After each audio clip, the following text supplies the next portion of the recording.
ህይወቴ ላይ እየተፈጠረ ያለው ነገር ደስተኛ ስሆን ደስቲን የሚያበላሽው የሆነ ነገር ይፈጠራል። በቃ ማለት አሁን ላይ ያለኝ ብቸኛው ሰው እሱ ብቻ ነው በህይወት ያለው። ይተወኝ፣ እኔም ብቻዬን ጥሎኝ ሊሄድ ነው ያለው። ኧረ እንደዛ ተይ። ኧረ እውነቴን አይደለም በዚህ ኧረ በእግዚአብሔር አንቺ አይደለም አታልቅሽ። የትም አይሄድም። ምን ነሽ?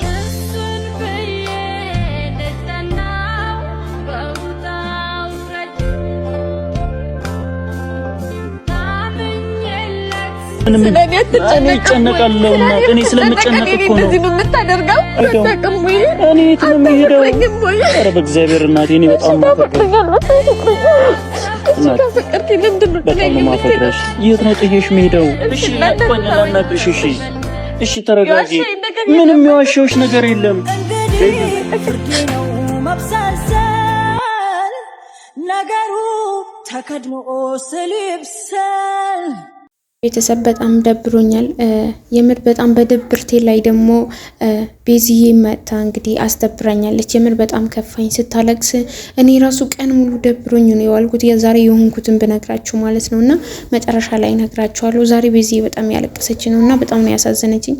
በቃ የሆነ የሰው ልጅ ህይወቱ ብቻ በጣም እየተመሰቃቀለ በጣም የሚያስጠላ ነገር እየሆነ ነው ያለው። አንዱ ደልቶት አሪፍ ሁኔታ ላይ ይኖራል ልጅ ሆኖ ራሱ እኛ ትልቅ ሆነን ራሱ ምንም ነገር የማያልፍልን እና ቤዚዬ ቆንጆ አይዞሽ፣ ሁሉም ነገር ያልፋል። በትዕግስት ማለፍ ነው እንግዲህ ትዕግስት ማድረግ ነው ያለብን። እና ዛሬ ቤዚዬ ከጎን ያለው ዛሬ እሱ ብቻ ነው ያለው። ማንም ዘመዶችም ሆነ ማንም ሰው የለኝም እና ዛሬ ላይ ያለው ከጎኔ የነበረው እሱ ነበረ። እንዴት ጥሎኝ ይሄዳል? ጥሎኝ ሊሄድ ነው ብላ እያለቀሰች ነው። አይዞሽ አታልቅሺ፣ ሁሉም ያልፋል ቤዚዬ የኔ እናት። እኔ ራሴን ነው የመሰለችኝ የምር። እኔ በቃ አላቅም፣ ቀን ሙሉ ደብሮኝም ስለዋለ ይሆን አላቅም፣ ብቻ እኔ በቃ እኔ እንደዛ አይነት ነገር ስሜት ነው የተሰማኝ ማለት ነው። በዛው በሰበቡ ለቅሶውን ቀጠልኩበት ማለት ነው ቤተሰብዬና በጣም ነው የሚያስጠላው። እና ቤዚዬ የኔ ቆንጆ ማርኬ አታስለቅስብን እባክህ። ቤዚን አላቅም፣ እቺ ጩጬ ልጅን አታስለቅስብን፣ እቺ ሚጣን አታስለቅስብን። በዚህ ልክ እንደዚህ አታደርግብን። ተው ቤዚ፣ ለምንድን ነው እንደዚህ የምታደርግብን? የምትሄድም ከሆነ አብረህ ይዛሃት ሄድ እንጂ ካንተ ውጭ እኮ ማንም የላትም እሷ። አሰላሙ አለይኩም ወራህመቱላሂ ወበረካቱ። እንደምን አላችሁልኝ የኔ እንቁ ቤተሰቦች፣ የኔ ውድ ቤተሰቦች? እኔ ለአላህ ብዬ ወዳችኋለሁ። ደግሞ በጣም ብዙዎቻችሁ ታበረታቱኛላችሁ። በጣም ከልብ ነው ማመሰግነው የኔ ውዶች ማለት ነውና እንቁ ቤተሰቦች። እና ዛሬ ያው እንደምታዩት እንዳያችሁትም ቤዚዬን እያለቀሰች ነበር የመጣችው የነበረው። ማርኬ ጥለውኝ ሊሄድ ነው። ስለዚህ ለምንድን ነው የሚሄደው? እኔ ብቻዬን ነኝ ያለሁት፣ ማንም ሰው የለኝም።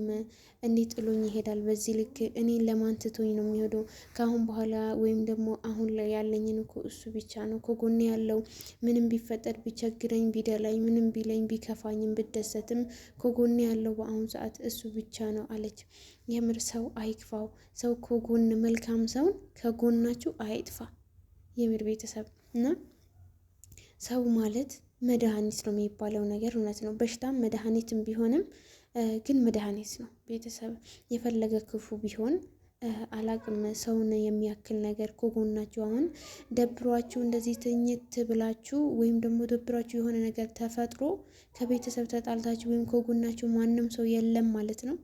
በዛ ሰዓት ደግሞ እንደዚህ አይነት እንቁ የሆነ ልጅን እንደዚህ አይነት ሰውን ለማግኘት ማለት በጣም ከባድ ነው እና በዛ ሰዓታችሁ በችግራችሁ ሰዓት በደላችሁ በሀዘናችሁ በሁሉም ነገራችሁ ሰዓት አብራችሁ ሆኖ ሀዘናችሁ ተካፍሎ በዚህ ልክ እንደዚህ ሲለይ በጣም ነው የሚያስጠላ። የትም አይሄድብሽም ቤዚዬ የኔ ቆንጆ፣ አፈቅርሻለሁ ወድሻለሁ ብሎ በግልጽ ነግሮሻል።